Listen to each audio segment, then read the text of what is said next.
Bago po tayo magsimula, maikling pagbati lang po. Shoutout kay Wonderwaves 1995 at belated happy birthday kay Ma'am Precious.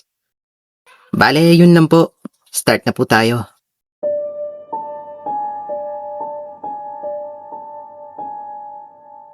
Magandang gabi po sa inyo. Ako nga po pala si Vince. Gusto ko lang i-share itong nakakatakot na experience ko. Nangyari ito 7 years ago. College student pa ako noon at hindi ko talaga afford magkaroon ng sarili kong kotse. Kaya kotse ng papa ko ang ginamit ko noon. Bale may lisensya naman po ako, Sir Ren. Kaya pinayagan din po ako ni papa nung nanghiram po ako sa kanya. Basta ang payo lang po niya ay palagi raw akong mag-iingat. Plano kasi naming magkakaibigan na mag-road trip noon. Kaya nung nakahiram ako, ay sobrang na-excite ako. Kasi matagal na namin gusto ma-experience yun. Fast forward po tayo sa kwento. Habang nagmamaneho ako, ay napatingin ako sa fuel gauge. Napansin ko na medyo kakapusin ako sa gasolina. Kaya naisipan ko na maghanap ng pinakamalapit na gas station. Tapos maya-maya, ay may nakita ako. Agad naman po ako nagpakarga. Pero napansin ko na parang iisa lang ata yung empleyado nila. Tapos may napansin pa ako na nakakatakot yung vibe kasi sobrang tahimik po doon. Nang matapos po akong magpakarga, ay naisip ko na dumaan muna sa convenience store na malapit lang sa gas station. Bali nakaramdam po kasi ako ng gutom, Sir Ren, kasi hindi pa po ako nagdi-dinner.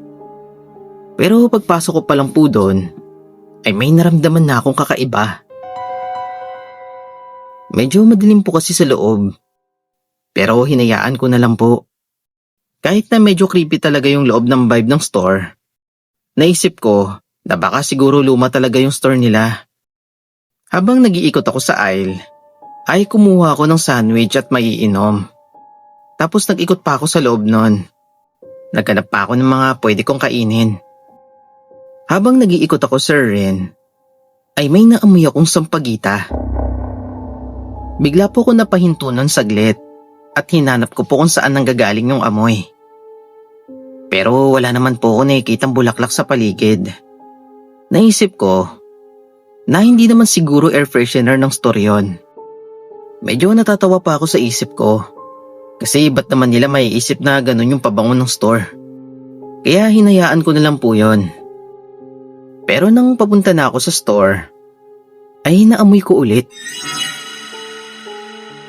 Pero this time, mas malakas na po yung amoy na para bang nasa tabi mo lang. Kaya naglakas loob po ako magtanong sa cashier noon.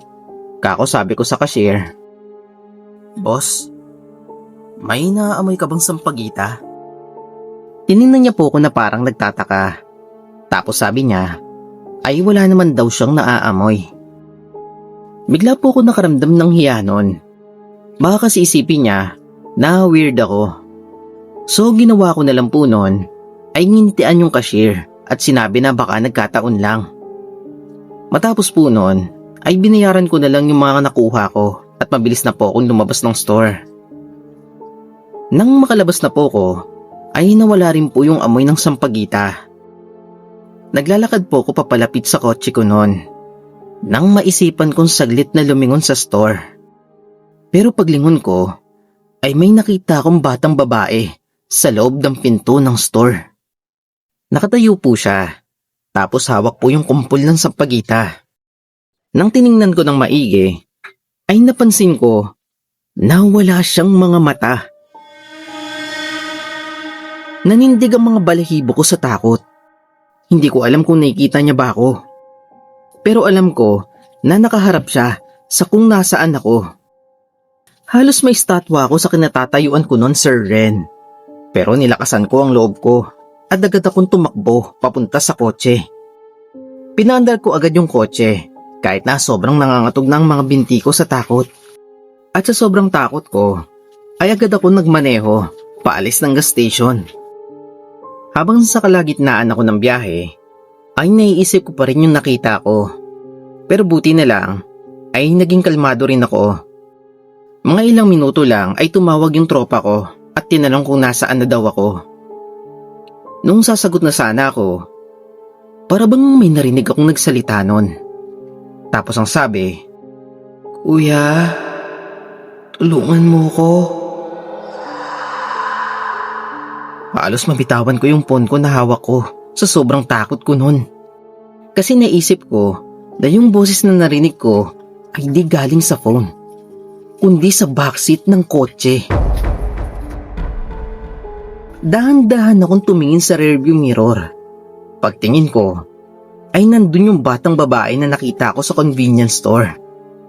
Napamura po ako sa takot. May hawak siyang kumpol ng sampagita. At ang mas nakakapangilabot, Sir Ren, ay kitang-kita ko na wala siyang mga mata. Nakaharap lang yung mukha niya sa rearview mirror. Gusto kong sumigaw ng mga oras na yon. At ang mas nagpakilabot sa akin ay nung bigla siyang kumapit sa braso ko. Napakabig tuloy ako sa manibela at muntik nang mabangga sa malaking puno. Buti na lang ay nakapagpreno agad ako. Pero ramdam ko yung lakas ng kabog ng puso ko nun. Huminga po ako ng malalim at sinubukan kong tumingin sa rearview mirror. Nung pagtingin ko, ay wala na. Tapos sinik ko rin yung backseat. Talagang wala na po siya doon. Doon na po ako nakahinga ng maluwag. Bali, tinawagan ko po agad yung tropa ko. Nasabi ko na medyo malilate lang ako ng kaunti. Nang makarating po ako sa bahay nila, nagdahilan na lang po ako na napagod ako sa biyahe. Kaya napuspon muna yung road trip namin. Other day, doon na po namin tinuloy yun. Bale, hindi ko na lang po sinabi sa kanila yung tungkol sa batang babae. Alam ko kasi na hindi sila maniniwala. After a month, Sir Ren, ay naging ayos na ako. Medyo nawawalan na rin po yung trauma ko sa na-encounter ko. Bale, hanggang dito na lang po. Salamat and God bless.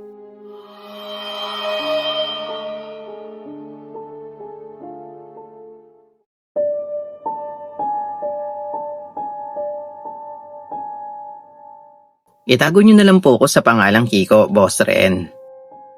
Itong kwentong ibabahagi ko ay nung kami pa ng ex ko. Bale, matagal na ito nangyari noong kami pa ng ex ko. Halos 7 years din kami. Hindi ko na lang po sasabihin kung anong naging reason kung bakit kami nagkahiwalay. Kasi itong ikakwento ko ay di po tungkol sa breakup namin, kundi sa kakaibang na-encounter namin habang nag-i-stroll. Tuwing weekend, ay madalas kami nag-i-stroll gamit ang motor ko. That time kasi, Sir Ren, ay pareho kaming stress sa trabaho. Yung ex ko po noon ay nag-work sa isang BPO company as a call center agent. Tapos ako naman ay virtual assistant. So dako na po tayo sa story kung kailan nangyari yon. Gabi po ng Saturday noon, Sir Ren. At wala naman po kaming work kinabukasan. Kaya nagkayayaan kaming mag-stroll sa kung saan. Usually kasi kapag nagtatanong ako kung saan kami, ay lagi lang po niyang sinasabi ay ako na ang bahala. So sinundo ko po siya sa place niya at agad po siyang umangkas sa motor ko. Habang nasa biyahe kami, ay tahimik po yung daan. Tapos ramdam po namin yung malamig na simoy ng hangin nun. Maya-maya ay bigla kaming nagutom. Tapos nagsuggest po siya na maghanap muna kami ng malapit na makakainan. After a while, ay may nakita kaming isang maliit na karinderya sa gilid ng daan. Medyo okay naman po siya. Kasi maliwanag naman po at may ilan ding kumakain.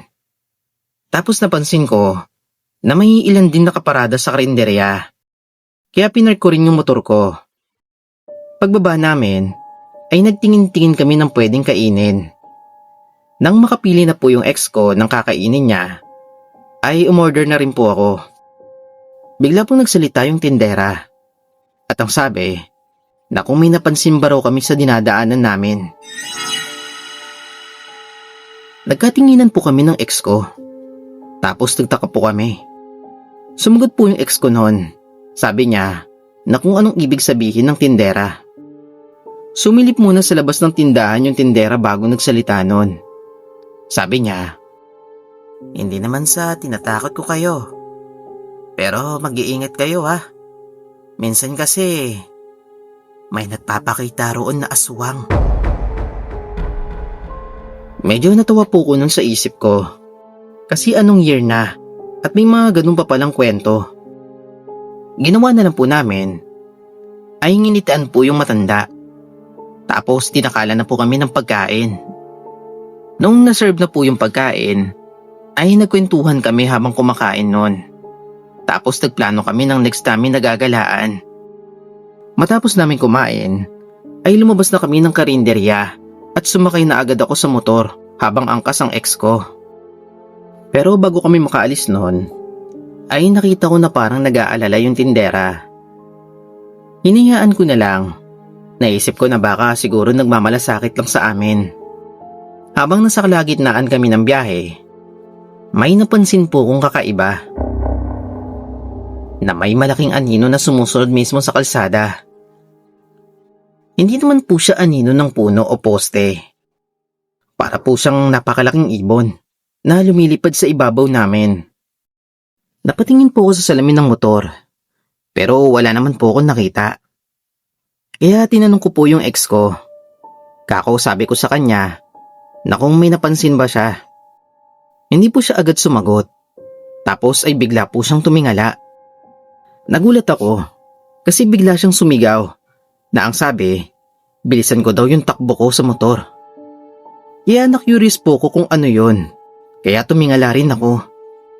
Pagtingala ko, parang ihiwalay po yung kaluluwa ko sa sobrang takot. Kasi may nilalang na lumilipad sa ibabaw namin. Napakalaki po ng pakpak nun, na parang sa paniki. Tapos namumula yung mga mata nun, Sir Ren, habang nakatitig po sa amin. Hindi ko po maisip kung ano yon. Basta ang alam ko lang, ay kailangan namin makatakas doon. So ginawa ko po nun, ay piniga ko po yung silinyador ng napakalakas. Tapos pinaharurot ko po yung motor ng sobrang bilis. Pero kahit na ganoon, nakasunod pa rin po yung nilalang. Habang dire-diretso lang po ako sa pagmamaneho, ay may nakita po ako na bahay sa gilid ng kalsada. Buti na lang, ay nawala rin yung sumusunod sa aming nilalang. Halos hindi kami makapagsalita after ng pangyayaring yon. Bali nagpaumaga na lang po kami doon, Sir Ren. Tapos umalis din. Hanggang ngayon, Sir Ren, kapag naaalala ko yung time na yon, para ako nababading sa takot. Kasi first time ko po maka-encounter ng ganon.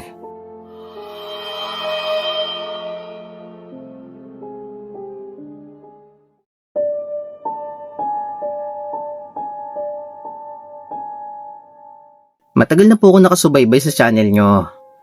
Bale, silent listener nyo po ako. Ako nga po pala si Leo. Gusto ko lang pong ishare sa inyo itong kwento ko tungkol sa kapatid ko. Madalas ko po kasi siyang naiisip lately. Naalala ko nung nagbigay ng sign pero hindi ko na-realize na totoo pala yon. Nangyari po yon 6 years ago. Nag-work pa ako noon sa isang BPO company. Halos puro trabaho at bahay lang ako palagi noon. Tapos palagi pong night shift ang sked ko. Ang nasa isip ko noon ay mag-ipon ng pera at magkaroon ng opportunity para makapag-work sa abroad. Magre-resign na sana ako noon nang may mangyari sa kapatid ko. Bali, ganito po nagsimula yung kwento, Sir Ren. Kakauwi ko lang noon galing work, kaya naisipan kong maupo muna sa sofa. Tapos nasa kamay ko pa po yung susi ng motor. Maya-maya, lumapit po yung kapatid ko. Sabi niya po noon na pahiram daw ng motor at may lakad daw silang magtropa. That time, itinaas ko na lang po yung kamay ko nang hindi po tumitingin sa kanya kasi nasa kamay ko pa naman po yung susi ng motor noon. Pagkakuha niya po ng susi, ay dumiretso po siyang naglakad papunta sa pinto. Pero bigla po ako natigilan kasi parang nakita kong wala siyang ulo. Nanlaki yung mata ko sa nakita ko. Tapos bigla po akong nagkusot ng mata. Kasi akala ko, namamalikmata lang ako noon. Tapos pagdilat ko, Sir Ren, bumalik naman po sa normal. Napasabi na lang po ko sa sarili ko na kailangan ko na sigurong magpahinga. Matapos po noon, ay dumiretso ako sa kwarto para matulog. Habang nakahiga po ko, ay di ko na malaya na nakatulog na pala ako. Tapos na naginip po ko noon. Sa panaginip ko, ay humihingi po ng tulong yung kapatid ko. Kasi parang naaksidente siya. Hindi ko po kasi matandaan yung detalye ng nangyari. Tapos bigla po ako nagising. Agad ko pong chinek yung phone ko. Pagtingin ko, ay marami na pala akong missed calls. Tapos lahat yon galing po sa tropa ng kapatid ko. Medyo kinakabahan na po ko noon. Tapos may nakita po akong text message na ang sabi sa text, patay na raw ang kapatid ko. Halos may ibato ko po yung phone na hawak ko. Tinawagan ko po yung tropa ng kapatid ko. Pero pagsagot niya, ay di po siya nakapagsalita agad. Ang sabi po niya, papunta pa lang daw yung kapatid ko, tapos na aksidente raw. Tapos nung pumunta raw yung tropa ng kapatid ko, doon na raw na-confirm na wala na talaga yung kapatid ko. Base raw sa mga nakakita, ay sumingit daw yung kapatid ko sa malaking truck. Ang kaso raw, di raw napansin ng truck driver kasi nasa blind spot daw dumaan. Nung dinala raw sa ospital, ay dead on arrival na raw Sir Ren. Lahat po nang narinig ko sa phone ay hindi po nagsisink in sa isip ko. Kasi halos mabaliw-baliw na po ko that time. Fast forward po tayo sa kwento. Gabi na po ng lamay ng kapatid ko. Habang nakaupo ko sa labas, kwento ko sa kaibigan kong si Ian ang nakita ko bago umalis yung kapatid ko. Sinabi ko na nakita ko yung kapatid ko na walang ulo. Tahimik lang po siya noon. Tapos bigla po siyang nagsalita. Sabi niya, na-signus daw yun. Medyo puzzled po ko sa sinabi niya. Kasi di ko po alam kung ano yon. Tapos sinabi niya po yung tungkol sa signus. Na kapag daw nakakita ka ng taong walang ulo, ay may masamang mangyayari. Posible raw na maaksidente. O mas malala raw ay mamatay. Natahimik lang po ako sa sinabi niya at di na po ako nagkwento. Matapos pong mailibing yung kapatid ko, ay paulit-ulit kong sinisisi ang sarili ko. Kaya napakwento po ako sa inyo, Sir Ren. Para malaman po yung opinion nyo o ng mga listener sa nangyari. Pero ayos lang din po kung wala silang masabi. Basta po ang mahalaga, nakapag-share po ako ng story ko.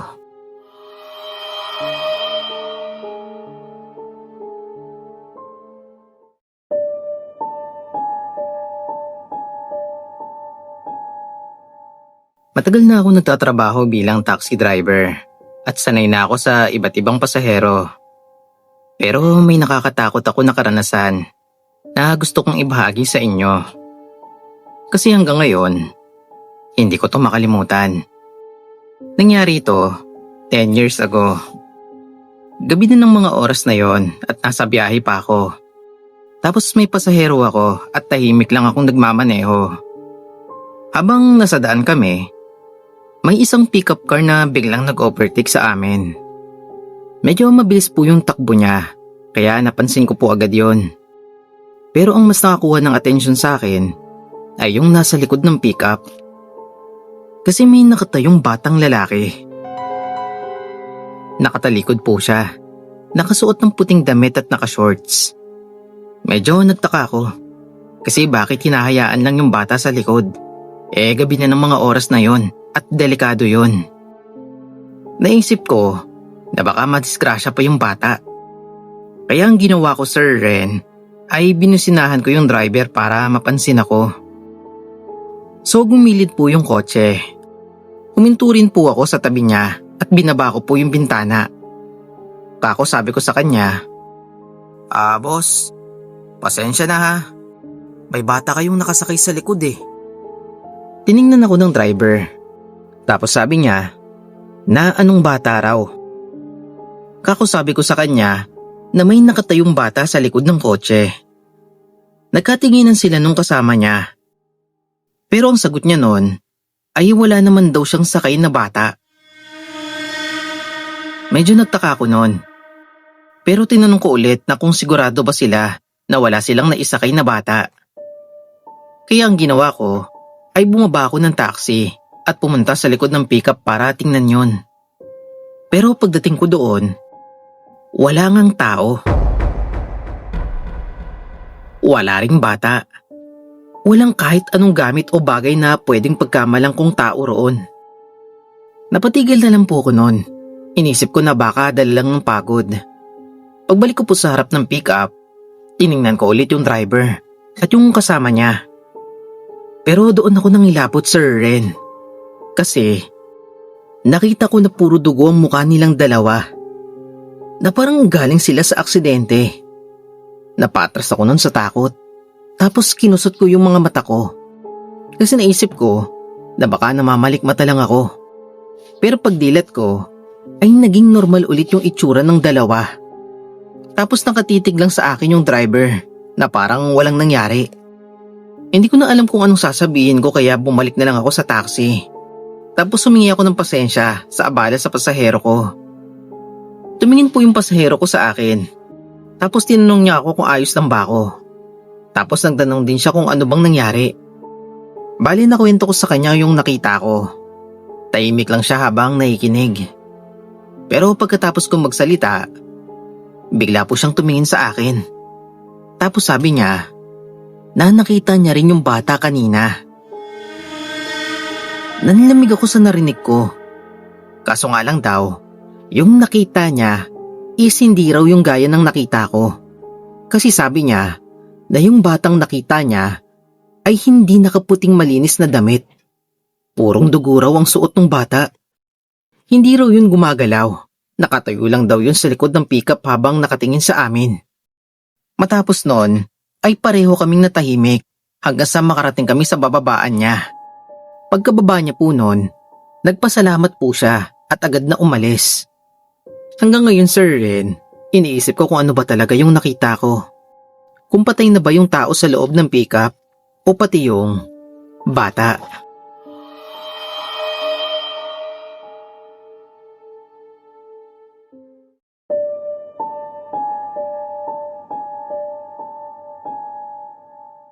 Tawagin niyo na lang po ako sa pangalang Migs. Taga Leyte po ako. Gusto ko lang po sana mag-share sa inyo ng kwento. Hindi ko po alam kung maniniwala kayo sa kwento ko. Pero sana magustuhan niyo po. Kakahiwalay ko lang noon. Tapos di ko alam ang gagawin ko. Bale may nakita akong malaking puno. Tapos doon ako tumambay. Doon ko lahat binuhos ang galit ko at sama ng loob. Umiiyak ako noon. Hanggang sa bigla ko may naramdaman na parang malamig na hangin. Pero hinayaan ko lang at tuloy lang po ko sa pag-iyak. Maya-maya, parang may tumawag sa akin. Pero nung lumingon ako, wala naman. Tapos may sumulpot na isang babae sa harapan ko. Medyo natakot ako noon kasi akala ko ako lang mag-isa roon sa malaking puno. Tapos tinanong niya ako kung bakit daw ako umiiyak. Kako sabi ko sa kanya ay wala lang to. Nagulat ako kasi bigla niyang sinabi na alam niya raw ang dahilan na kung bakit daw ako umiiyak. Tapos nagtanong ako noon na kung alam niya ba talaga. Sabi niya na broken daw ako. Bigla akong nagtaka noon, Sir Ren, kasi paano niya nalaman. Tapos tumitig po siya sa akin. Nagtanong po ako sa kanya. Kako sabi ko sa kanya, parang ngayon ko lang siya nakita rito. Sinabi niya po sa akin na bihira raw siyang lumabas. Bali kung i-describe ko siya sa inyo, Sir Ren, maputi po siya at nakasuot ng damit na parang duster. Nakakaiba ang disenyo. So balik po tayo sa kwento. Sabi po ng babae sa malaking puno ay kapag daw may time ako, nandun lang daw siya lagi. Bali nagpaalam na po ako noon na aalis na ako. Pero nagulat po ako sa huli niyang sinabi na kapag daw hindi raw ako bumalik ay pupuntahan niya raw ako. Nagtanong ako sa kanya kung alam niya ba ang bahay ko. Tapos sabi niya na oo raw. Akala ko po noon ay nagbibiro lang siya. Kaya hinayaan ko na lang at umalis na po ako noon. Kinabukasan ay nakalimutan ko na po yung babae sa malaking puno. Around 11 p.m, papatulog na sana ako noon nang may tumawag po sa pangalan ko. Natakot ako noon, Sir Ren, kasi wala naman pong tao sa kwarto ko. Bali ako lang po ang nandun. Tapos naalala ko yung sinabi ng babae sa malaking puno. Nadadalawin niya raw ako kapag hindi raw ako pumunta sa malaking puno. Nagsalita po ako noon. Kako sabi ko na huwag siyang magbiro. Maya-maya ay may nagpakita sa akin at tinanong ako kung bakit daw hindi ako pumunta. Sinabi ko po noon na nakalimutan ko at humingi ako sa kanya ng tawad. Tapos dagdag ko pa ay kakabreak ko lang noon. Pero ang sabi niya lang ay magkita kami around 6 p.m. Fast forward po tayo sa kwento. Nandun po ako nakatambay sa malaking puno at ako lang mag-isa roon. Nagulat ako kasi bigla siyang nagpakita sa harapan ko. Tapos sinabi ko sa kanya na bakit niya ako laging tinatakot. Pero tinawanan niya lang po ako. Nagtanong po ko noon kung saan siya nakatira. Pero sabi niya na dito raw sa malaking puno. Nanlaki ang mata ko sa sinabi niya. Tapos inaya niya ako na pumasok daw kami sa malaking puno. Pero tumanggi po ako. Tapos tinanong ko pa siya noon kung ano ba talaga siya. Tapos sabi niya, naingkanto raw siya. Doon na po ako nakaramdam ng takot. Tatakbo na sana ako noon. Pero pinigilan niya po ako. Sabi niya, wag raw akong matakot kasi hindi naman daw sila nananakit. Matapos siya pong sabihin yon, doon na po ako nakahinga ng maluwag at kumalma. Bali nakalimutan ko pong sabihin na ang pangalan niya po ay Ana. Halos lagi ko po siyang tinititigan kasi sobrang ganda po niya. Tapos lagi na po akong pumupunta sa malaking puno para makita siya. Tapos naging kami po ni Ana, Sir Ren. Bali pinakilala niya po ako sa magulang niya. Pero ang pakilala niya po sa akin ay asawa niya raw ako. Tapos inaya po ako na kumain ng magulang niya. Pero tumanggi po ako. Kasi sinabihan din po ako ni Ana na wag raw akong kumain ng pagkain nila. Doon po sa malaking puno ay maraming nakatirang mga engkanto. Natakot po ako nung una. Pero sinabihan po ako ng magulang nila na wag daw akong matakot kasi mababait naman daw sila. Tapos sabi ni Ana na wag ko raw siyang iwan. Sinabi ko po na oo, na hindi ko siya iiwan. Hanggang ngayon, Sir Ren, kami pa rin po ni Ana. Bali hanggang dito na lang po yung kwento ko. Salamat.